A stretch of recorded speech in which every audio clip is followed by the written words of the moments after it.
Amigas y amigos del Movimiento Nacional por la Esperanza en Jalisco, esta tarde de jueves 5 de noviembre tenemos el gusto de recibir de nueva cuenta al doctor Martín Romero Moret, quien es un especialista en economía y que evidentemente ha sido para nosotros un elemento que nos da mucha luz al respecto de los temas que de suyo son muy álgidos, como son los temas económicos y sobre todo hablar de macroeconomía, microeconomía, pues entraña un problema que verdaderamente los especialistas, solamente ellos, tienen la posibilidad de dilucidar, de darle a conocer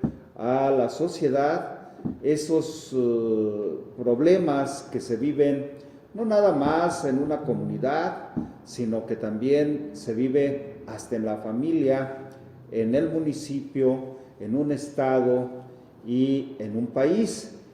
Y también, desde luego, hablar de que estos problemas también tienen un enfoque global.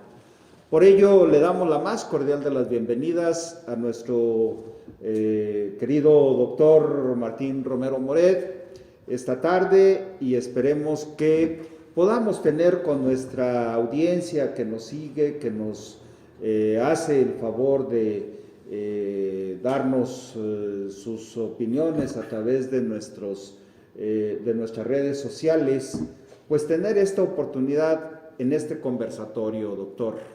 Muy buenas tardes. Hoy hablaremos, desde luego, de algo que está en el tintero y que el propio gobernador del estado, Enrique Alfaro Ramírez, así lo ha dejado como parte sustantiva de la problemática que estamos viviendo hoy día. Muchísimas gracias por la invitación, maestro Gavino, y pues yo encantado de estar aquí esta vez y cuantas veces me invite. Gracias. Yo quiero iniciar este conversatorio con el doctor Romero Moret, sobre todo por algo que el día de hoy precisamente el gobernador del estado tuvo con su peculiar estilo de decir las cosas, de tener un foro que se le denominó Jalisco y el Pacto Federal.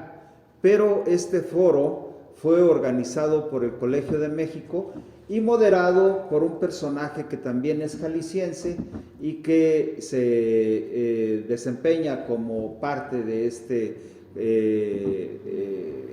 Colegio de México como académico, Sergio Aguayo Quesada. Y se estableció en este foro el planteamiento que si la consulta se llevara a cabo, pues tendría que ser clara, pues lo que ahí se puede señalar es que la conveniencia de salirse del convenio fiscal y dejar a un lado las obligaciones con el gasto público. ¿Qué opinión le merece este aspecto que se está dejando entrever y que el gobernador lo está manejando de alguna manera muy a su estilo, pero a su conveniencia?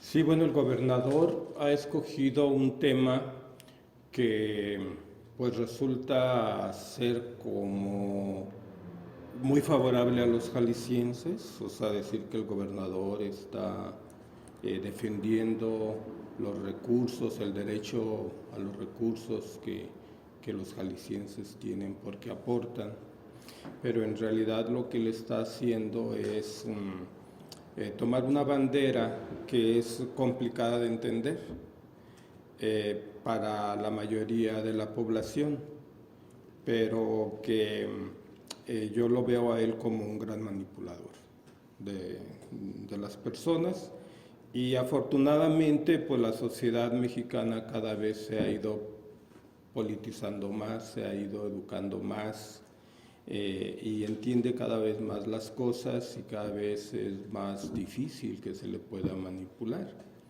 El pacto federal, salirse del pacto federal es salirse de la república.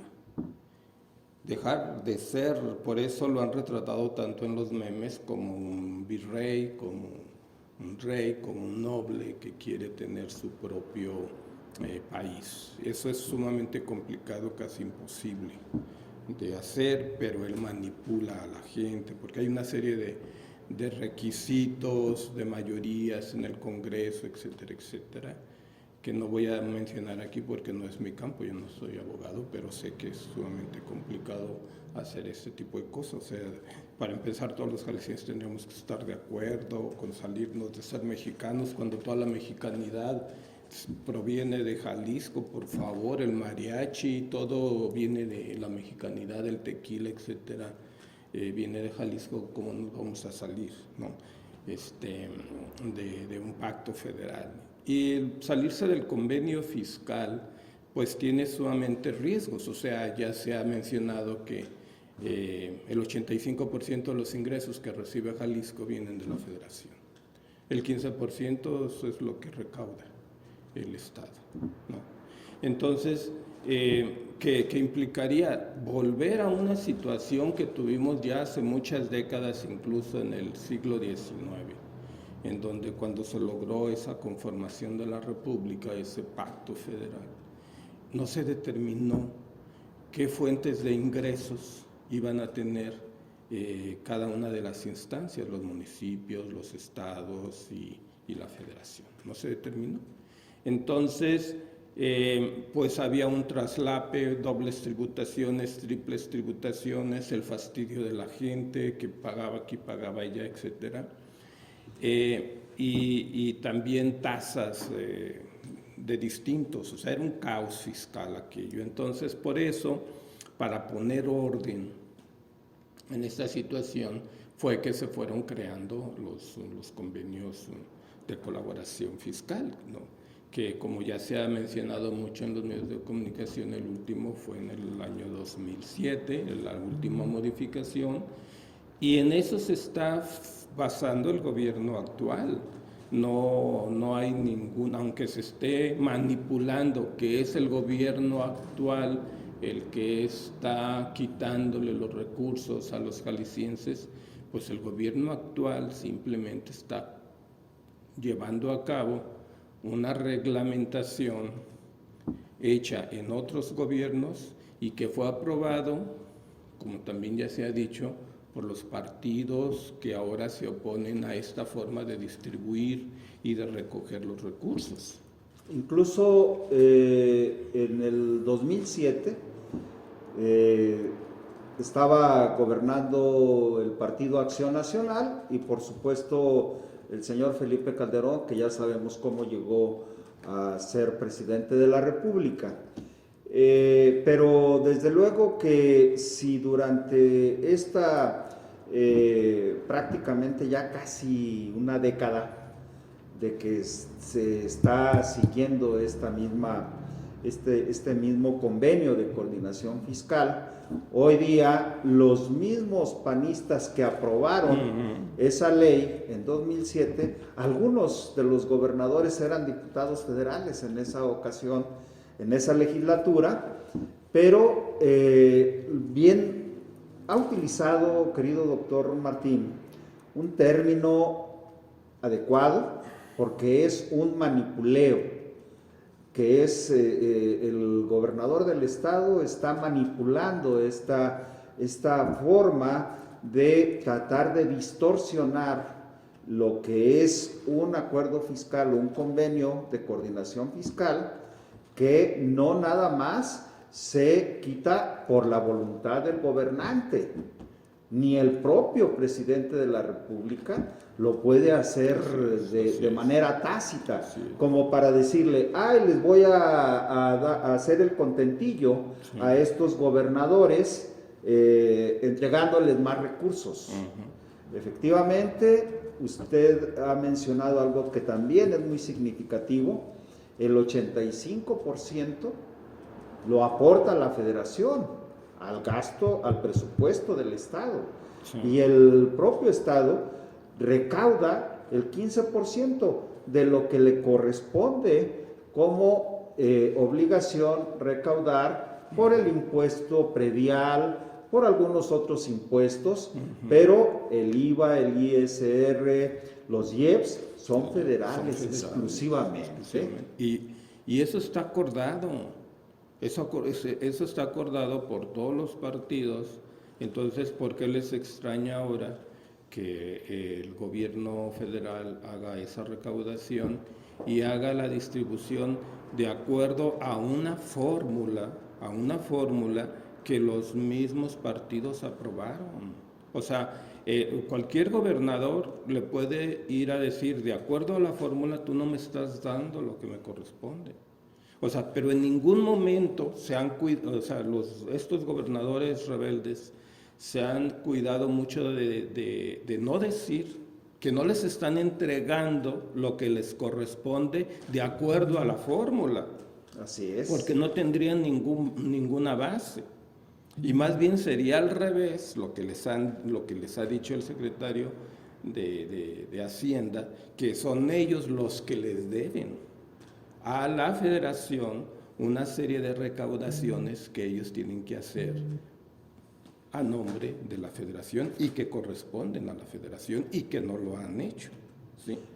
Además de otras cuestiones, deuda pública que tienen pendiente, más bien transferencias que se les hicieron desde el 19, creo, y que no han podido comprobar. Entonces, ellos más bien son los que tienen adeudos. Cuando tú no has comprobado un gasto, es un adeudo. Claro. Aunque tú digas que te faltan no sé qué facturas o algo así, pero no lo has comprobado, es una deuda, ¿no? Entonces, sí es un manipuleo que está haciendo este gobernador, porque no dice, no me están dando lo que me corresponde a la fórmula que aprobaron todos los partidos, sino lo que me corresponde de acuerdo a lo que Jalisco aporta, de acuerdo a su peso económico. Perdóneme, señor gobernador, en la fórmula está el peso económico de cada estado, en la fórmula está el peso poblacional de cada estado. En la forma está tu capacidad que tú tengas de recaudación para estimularte en que tú puedas hacer una buena recaudación. Entonces, pues esto es una gran manipulación que creo que con todas las explicaciones que se han dado en las redes sociales y que ha dado el propio secretario de Hacienda y el presidente, pues la población cada vez ha desenmascarado más a estos gobernantes que están tratando por estos medios de ocultar una serie de deficiencias en sus administraciones. Tenemos aquí un puño de problemas relacionados con la inseguridad, con las desapariciones, con las fosas, dónde están las obras, qué está haciendo con todo el dinero que se endeudó. Hay opacidad por todos lados en este gobierno, pero todas esas ineficiencias las están ocultando a través de este tipo de entrevistas que son básicamente pagadas. Efectivamente, creo que una parte sustantiva de ese endeudamiento, precisamente el gobernador del estado la quiere para su propia promoción, sí, porque para nadie es desconocido que él tiene una aspiración para el 2024 y quiere encabezar a todos estos gobernadores opositores, pero opositores al régimen del gobierno federal, encabezado por el presidente Andrés Manuel López Obrador, y que en este caso, bueno, hay algunos aspectos que la forma como se dirigen al presidente de la República, él mismo lo ha dicho, están faltándole al respeto a la institución presidencial, no porque sea Andrés Manuel López Obrador, sino es la institución presidencial que es a través de amagos Ujú. Y esos amagos evidentemente con este presidente no resultan, Sí. porque él tiene una forma tan especial de tratar políticamente a quien es adecuado y pertinente en hacer sus planteamientos. Pero quienes no son ni adecuados ni pertinentes al plantear una serie de problemáticas, pues definitivamente que lo vean con el secretario de Hacienda o con las secretarías correspondientes.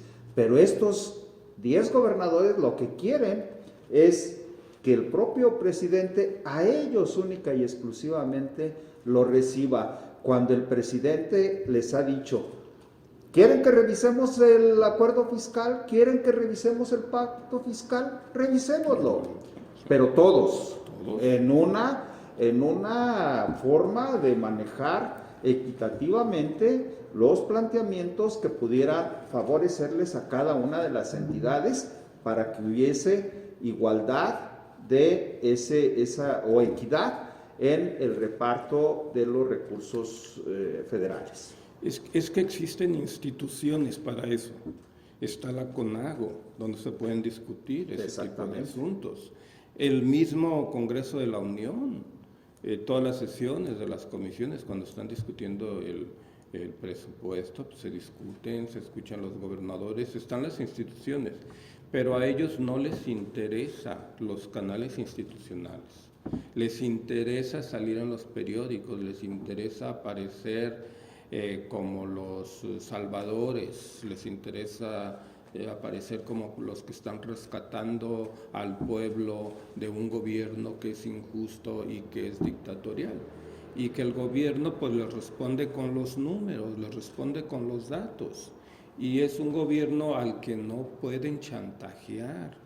O sea, antes se podía chantajear a los gobiernos corruptos, a los gobiernos, a los presidentes corruptos, y tú como gobernador pues te sentías con todo el derecho de decirle, pues si tú estás robando, ¿por qué no me vas a dejar a mí que yo robe? ¿No? Es más, esa era la fórmula, porque todo esto se instituyó en un periodo en donde, pues digamos, el periodo de las vacas gordas. Teníamos a $100 el barril, teníamos más de 3 millones de barriles diarios, multiplica 3 millones por 100, son 300 millones de dólares diarios, ¿no?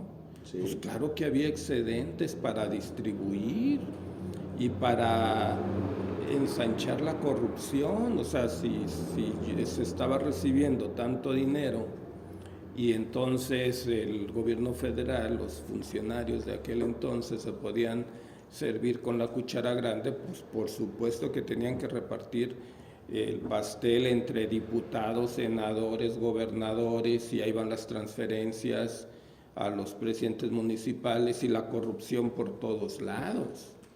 Pero ya no estamos en esa situación. Ni es un gobierno corrupto, ni estamos en jauja. Antes de andar con esas ideas de estar exigiendo lo que no tienen derecho a exigir, estarían presentando sus proyectos de austeridad, sus proyectos de ahorro, porque estamos en crisis, una crisis de pandemia que ha obligado a cerrar la economía, y Dios sabe cuánto tiempo más vamos a estar así. Deberían de estar ahorrando y viendo cómo vamos a seguir enfrentando esta situación, y no esperando recibir lo que recibían antes cuando estábamos en jauja y seguir manteniendo ese nivel de corrupción que se tenía en aquel entonces. Ni hay el dinero para corromperse, ni la gente está ciega para no darse cuenta. La gente ya se da cuenta de todo. Si estos gobernadores creen que con foritos y entrevistas pagadas están engañando a la población, se equivocan. Efectivamente, querido doctor Martín, me viene a la memoria esos tiempos de jauja en donde la renta petrolera era de tal excedencia que para acallar a los gobernadores y a diputados y a senadores, pues había que, como se dice coloquialmente, y empresarios. Y también a los iniciativos privados que se veía en aquel tiempo, que no tenían llenadera. Entonces, yo creo que ni los gobernadores, ni los gobiernos encabezados por Acción Nacional y por el propio PRI posteriormente, en estos 18 años, donde hubo, particularmente en el periodo de Vicente Fox y Felipe Calderón, excedencia en la renta petrolera. Efectivamente, 3 millones de barriles se explotaban a diario, a $100 cada barril. Eso, ¿cómo justificar ese excedente? Pues a repartirlo, pero desgraciadamente los gobiernos de los estados no lo invirtieron para que fuera productivo esa excedencia. Entonces, ni el propio gobierno federal hizo inversiones productivas, al contrario, derroche y un dispendio de recursos en cosas tan indignantes para la población.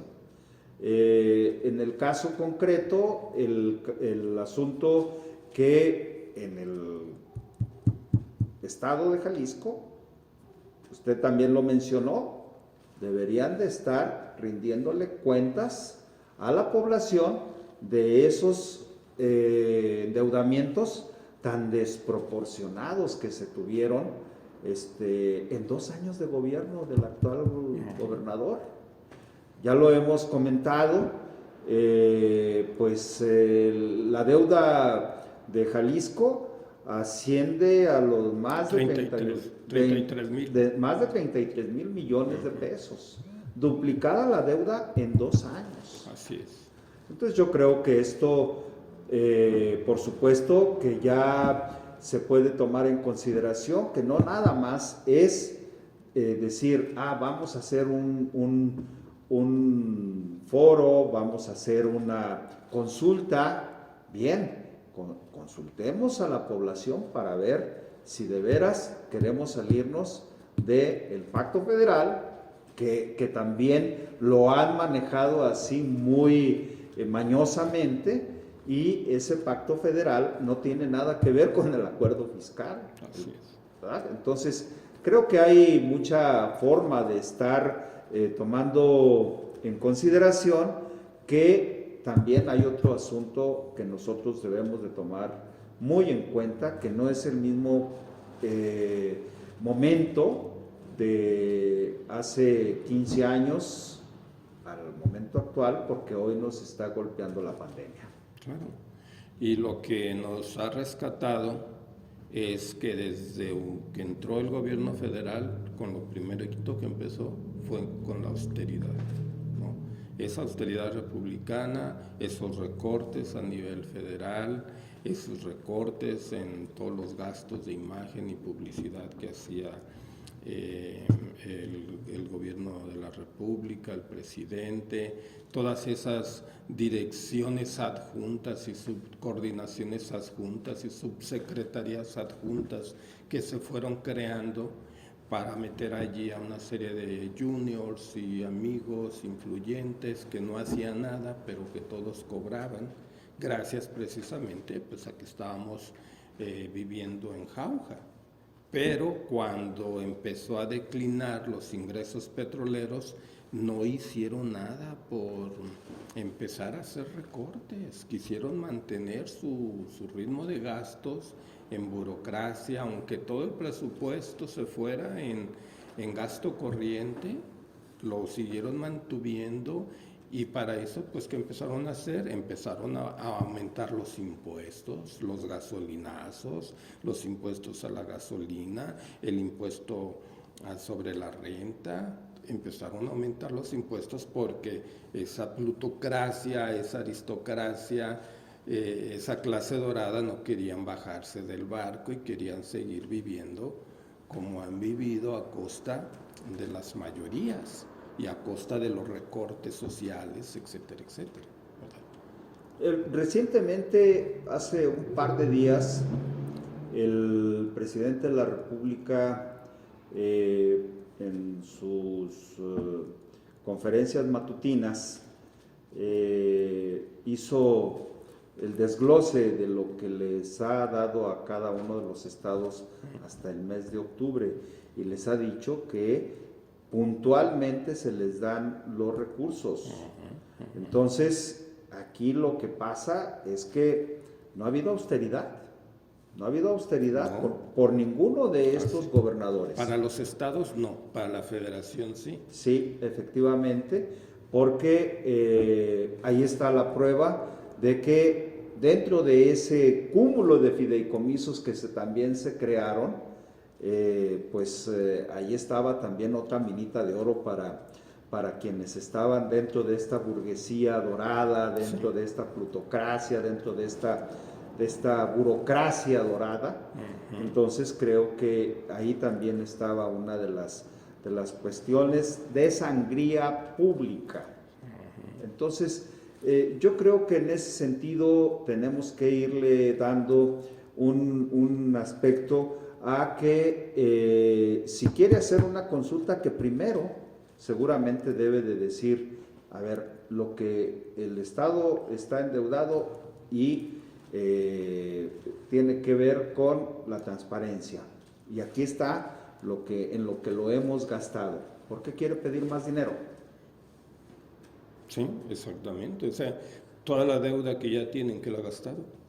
Así es. Para mí, que está haciendo su ronchita para las elecciones del 21. Ese es un tema muy significativo. Está haciendo su ronchita para el 21 porque quiere seguir mostrando que su partido está haciendo bien las cosas en Jalisco y que para ello, pues, ha utilizado todos los argumentos como para decir que es un buen gobernante. Claro, y de mí se acuerdan, pero vamos a ver esta ciudad tapizada y con anuncios y comerciales y todo. Y yo creo que allí van a estar las deudas del gobernador, allí van a estar invertidas en todas esas campañas y en toda esa publicidad. Ojalá que haya control de gastos de campaña, etcétera, y para que se mida, porque ojalá que me equivoque, pero a mí me parece que la cosa va por allí.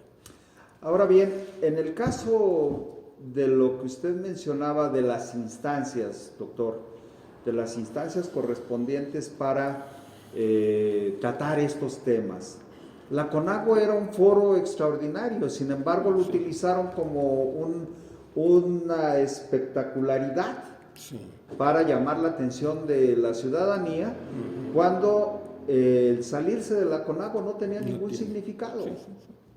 Simplemente era que utilizaran ese foro para que ahí se empezara a discutir lo que ellos ahora quieren. Claro. Y que de ahí se llevaran al Congreso de la Unión. Donde sí tienen capacidad para decidir. O sea, allí en la CONAGUA pues pueden, incluso ellos en sus reuniones como gobernadores, pues se vale que ellos se junten y hagan sus propuestas. Pero quienes finalmente tendrían que aprobar cualquier cosa tendría que ser en el Congreso. Sí, porque ¿por qué no utilizan a sus diputados? O bien, para mí que fue calcularon el que se presentara el proyecto de presupuesto de la ley de ingreso y el proyecto de presupuesto de la Federación para hacer esos señalamientos de que les estaban dando menos. ¿Por qué sus diputados, tanto de Acción Nacional como de Movimiento Ciudadano, incluso los del PRI, ¿por qué no pusieron, no acotaron esta propuesta de ley de ingreso y proyecto de presupuesto para el 2021? Ahí debieron de haberlo hecho. Pero aún así, en lo que está en el proyecto para el próximo año, el proyecto de presupuesto para el próximo año, cuando vemos cómo está distribuidos los recursos para los estados, prácticamente queda igual a este año. Prácticamente queda igual, o sea, en algunos aspectos donde los impacta la inflación, pues hay incrementos de acuerdo a la inflación.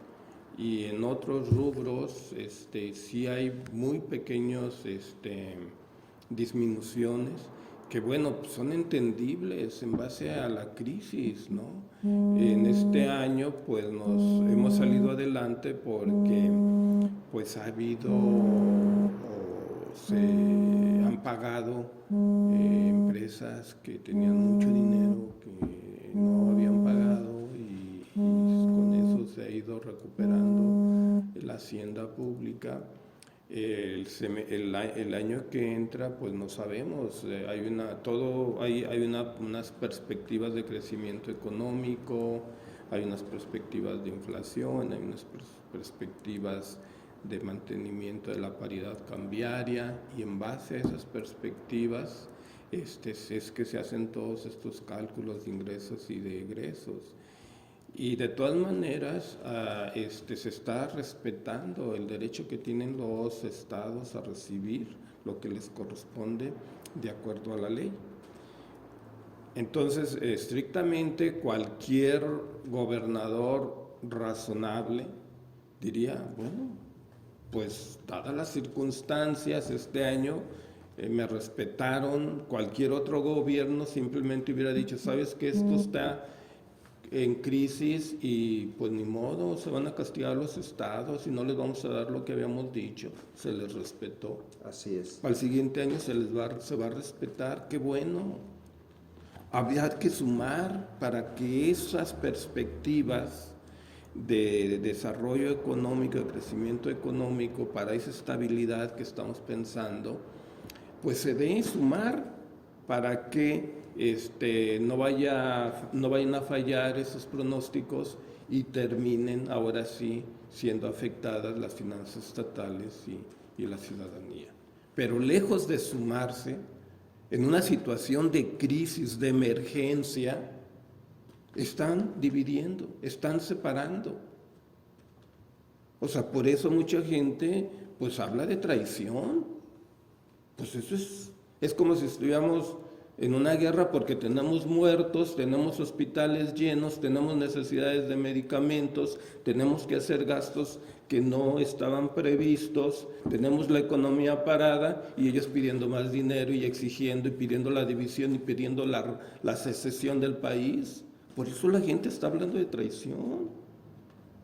Es correcto, doctor, porque el asunto que hoy nos debe de a nosotros de preocupar es ese espíritu de separación, esa separatividad, cuando hoy más que nunca debiésemos estar unificados y teniendo una claridad meridiana de que en tiempos de crisis hay que apretarnos el cinturón.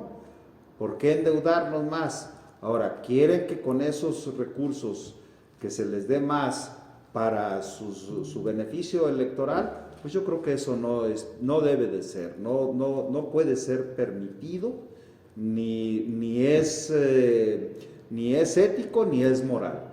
Porque si de veras tuvieran el interés y la intención de favorecer a sus estados, pues estarían generando un proyecto de austeridad republicana. Claro. ¿No? Sí, sí. Es dispendio lo que nosotros estamos viendo, y tan es así que pues los salarios que tienen la burocracia estatal son salarios que son insultantes. Sí. Y sobre todo las formas de cómo están haciendo también pingües negocios. Claro, negocios inmobiliarios y de diverso tipo, ¿no? Así es. Doctor, pues yo creo que hay un asunto que debe de quedar pendiente y que me gustaría en otra emisión, Sí. que tocáramos ese asunto al que el propio gobernador del estado está hablando de hacer una consulta y de nombrar una comisión que pudiera hacer esto, cuando también él mismo Él va a poner a su comisión así para es, que haga su consulta. así es. Ah. Y además, pero cosa curiosa y paradójica, él mismo creó una ley de participación ciudadana. Sí. Y esta ley de participación ciudadana tiene como propósito fundamental la gobernanza del estado de Jalisco. Y para él la gobernanza es él. Sí. Es él. Sí, no de embalde, pues lo acusan, el pueblo lo acusa de dictador. Así es. No de embalde, de rijoso, de agresivo, de hostil, de violento. Pues esa es la imagen que ahora tiene el gobernador. Yo creo que en algún momento le funcionó ante un estado, pero ahora tenemos otro gobierno, ahora es diferente. Qué lamentable, porque los últimos gobernantes han sido gobernantes que no han estado a la altura del pueblo de Jalisco, que siempre ha sido un pueblo muy vigoroso y efectivamente muy trabajador. Sí. Y que estos gobiernos, últimos gobiernos que hemos tenido de 18 años de Acción Nacional, uno de nuevo cuenta un sexenio priista, y lo que va de este gobierno, pues ha sido una calamidad para el pueblo de Jalisco. Entonces, doctor, tenemos mucha tela de dónde cortar todavía, y yo creo que en base a estas formas de manejarse el gobierno de Jalisco, pues él mismo está dando pie para que se hable con puntualidad de lo que está haciendo que el estado de Jalisco, en vez de avanzar, retroceda. Sí, pero si el gobernador cree que con comisiones puestas por él, consultas de comisiones puestas por él, va a seguir engañando, que está equivocado. Está equivocado. La gente ya está educada, la gente ya está despierta y la gente ya tiene otro modelo de líder con el cual está comparando a todos los demás. Ahora, cualquier candidato y cualquier gobierno la gente tiene otro referente. Un referente que se maneja con honestidad, con austeridad, con valores, con justicia, que quiere una sociedad que sea compasiva, que ayude al más necesitado, que sea justo, que pague impuestos al que debe pagar impuestos. Efectivamente. ¿Sí? Ese es el modelo de liderazgo que la gente ya tiene en su cabeza. Y para que se lo quiten, va a estar canijo, va a estar muy difícil. Ese es el referente. Y contra ese referente están comparando a Alfaro y a todos los demás líderes. Entonces, si él cree que va a poder seguir engañando con entrevistas pagadas, con consultas a modo, se equivoca. Y la gente le va a echar en cara toda la publicidad que saquen el 21, porque va a decir, mira todo lo que está gastando el gobernador, en lugar de estarlo gastando en gasto social, en educación, en seguridad, en salud. Lo van a ver en todos los comerciales, lo van a ver, y ya lo estamos viendo. Así es. Pues doctor, ha sido un gusto tenerlo de nueva cuenta en esta su casa del Movimiento Nacional por la Esperanza en Jalisco, y esperamos que en una próxima emisión sigamos tocando estos puntos que sin duda deben de ser de mucho interés para la población en general, porque sí requerimos de hacer una concienciación de lo que es ese contraste de liderazgo federal y de liderazgo local. Claro que sí, con mucho Muchísimas gusto. gracias, doctor Martín Romero Moret, por esta gentil participación que tuvo el día de hoy, y a nuestros amigos y amigas del Movimiento Nacional por la Esperanza, les agradecemos el favor de su atención y su comprensión para que empecemos a ver de manera objetiva toda la problemática que se está viviendo en nuestra entidad, y que podamos hacer ese contraste de un gobierno federal y un gobierno local, un gobierno austero y un gobierno dispendioso. Agradecidos con el favor de su atención, muchísimas gracias, y les invitamos a que nos vean a través de nuestras redes sociales, en Facebook y en YouTube. Y gracias y hasta la próxima.